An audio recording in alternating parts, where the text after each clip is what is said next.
Assalamualaikum warahmatullahi wabarakatuh. Perkenalkan, nama saya Lisa Nisara dari 10 Akuntansi 1. Di sini saya akan membuat video dari mapel sejarah tentang bukti-buktinya pengaruh Islam yang masih ada sampai hingga kini. Masuknya agama Islam ke Nusantara secara tidak langsung membawa perubahan terhadap ke dunia politik dan sosial budaya Nusantara. Dalam bidang sosial budaya, pengaruh Islam tampak setidaknya ada beberapa hal. Pertama, tidak dikenal lagi sistem kasta atau pelapisan sosial. Yang kedua, dari segi bahasa, banyak kosakata Arab dipakai dan diserap ke dalam bahasa Melayu dan kemudian bahasa Nusantara. Ketiga, pengaruh lain yang sangat nyata adalah dalam pendidikan, terutama melalui pesantren. Yang keempat, dalam hal busana, adanya jenis pakaian tertentu yang menunjukkan identitas Islam seperti sarung, baju koko, kopiah, dan kerudung. Dalam seni bangunan seperti bangunan makam, masjid, dan keraton. Dalam bidang seni sastra, pengaruh Arab dan Persia sangat kuat. Pengaruh Arab terhadap seni sastra biasanya berbentuk syair yang terdiri atas 4 baris dalam setiap bait. Adapun pengaruh Persia berbentuk hikayat, yaitu kisah seseorang yang diangkat dari tokoh-tokoh terkenal yang hidup pada masa itu. Dalam bidang seni rupa, para seniman masa itu ada kalanya membuat ukiran binatang atau makhluk hidup lainnya, bentuk yang sudah disamarkan melalui teknik yang disebut stilisasi atau deformasi. Dalam bidang seni tari dan musik, pengaruh Islam tampak dalam 3 bentuk kesenian, yaitu debus, seudati, dan zapin. Diyakini sebagai kesenian asli masyarakat Banten.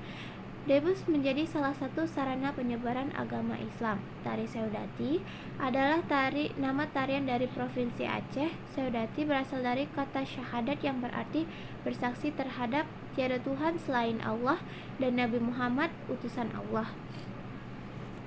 Sementara itu, zapin merupakan khazanah tarian rumpun Melayu yang mendapat pengaruh dari Arab, Persia, dan India sejak abad 13. Sistem kalender juga mengalami perubahan. Pada masa Hindu-Buddha digunakan sistem kalender dengan tahun Saka. Pada masa Islam digunakan sistem kalender atau penanggalan baru dengan sistem Hijriyah. Kalender Hijriyah diawali dengan bulan Muharram dan diakhiri dengan bulan Zulhijjah. Akulturasi kebudayaan yang beragam setelah masuknya pengaruh Islam sebagai berikut. Yang pertama, aksara. Akulturasi kebudayaan Indonesia dan Islam dalam hal aksara diwujudkan dengan berkembangnya tulisan Arab Melayu di Indonesia, yaitu tulisan Arab yang digunakan menulis dalam bahasa Melayu. Tulisan Arab Melayu tersebut diistilahkan menjadi Arab gundul. Yang kedua, bidang sosial. Masyarakat Hindu-Buddha menjadi sistem kasta. Dengan masuknya agama dan kebudayaan Islam, sistem kasta pun mulai menghilang. Yang ketiga, bidang pemerintahan. Dalam bidang ini terjadi proses akulturasi. Pada masa Islam, gelar Raja Sultan yang berarti penguasa kerajaan yang kemudian menjadi sunan, konsep dewa raja yang memandang raja sebagai titisan dewa diganti konsep dengan sultan sebagai khalifah, pemimpin umat. Penasihat raja berasal dari tokoh agama disebut kiai. Meski demikian, sistem pemerintahan tidak mengalami perubahan secara menyeluruh. Yang keempat, bidang seni bangunan mengalami akulturasi. Pada masa praaksara, pemujaan terhadap arwah nenek moyang diwujudkan dengan bangunan punden berudak. Pada masa Hindu-Buddha diwujudkan dalam bentuk candi. Pada masa Islam, meski makamnya sudah sederhana dan tidak besar, makam dibangun di tempat yang berbukit mirip dengan konsep punden berpundak. Yang kelima, bidang seni rupa. Dalam ajaran Islam dilarang menggambar makhluk hidup dalam bentuk lukisan ataupun patung, apalagi melukis wujud Nabi Muhammad. Seni rupa Islam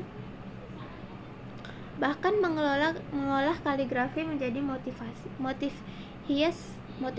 Seni hias Islam selalu menghindari penggambaran makhluk hidup secara realistis, maka untuk menyamarannya disebut stilasi, yaitu proses rekayasa ulang yang menyerupai bentuk aslinya di dunia nyata. Yang keenam, bidang kesusastraan. Dalam hal kesusastraan, sangat nyata terjadi proses akulturasi dengan kebudayaan Hindu-Buddha.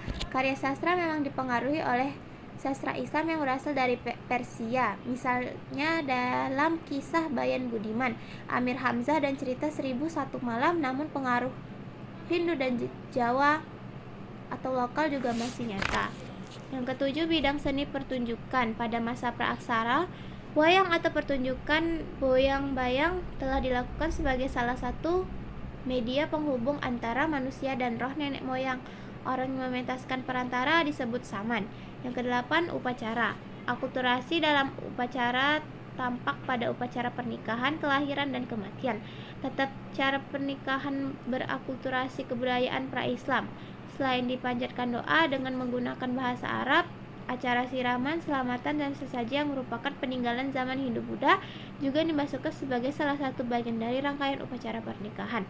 Yang kesembilan, sistem kalender. Menggunakan sistem kalender merupakan salah satu bentuk akulturasi. Sebelum budaya Islam masuk ke Indonesia, masyarakat Indonesia mulai mengenal kalender Saka atau kalender Hindu yang dimulai pada tahun 78 Masehi. Segitu saja penyampaian materi saya.